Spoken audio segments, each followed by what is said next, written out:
Hi friends, అందరికీ నమస్కారం అండి. Welcome back to my family kitchen vlogs. ఇవాళ మన స్పెషల్ రెసిపీ ఎండు చేపల కర్రీ. సూపర్ టేస్టీగా ఉంటుందండి. ఎలా చేయాలో తెలుసుకుందామా?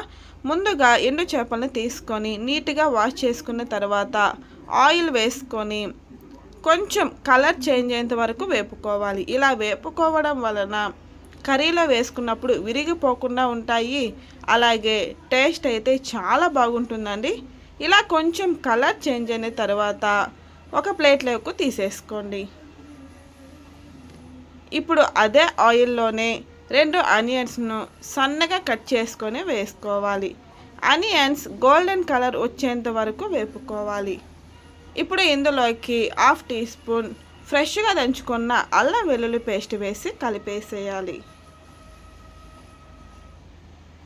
ఆ తర్వాత 2 బాగా పండిన టమాటాలను చిన్న చిన్నగా కట్ చేసుకొని వేసి టమాటాలు మెత్తగా అయ్యేంత వరకు మగ్గించుకోవాలి.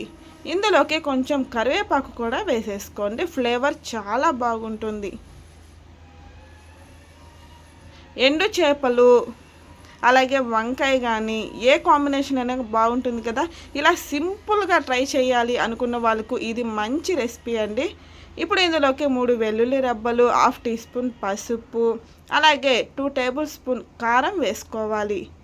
ఫిష్ కర్రీస్లో కారం కొంచెం స్పైసీగా ఉంటేనే టేస్ట్గా ఉంటుంది కాబట్టి కారం కొంచెం ఎక్కువగానే వేసుకోండి.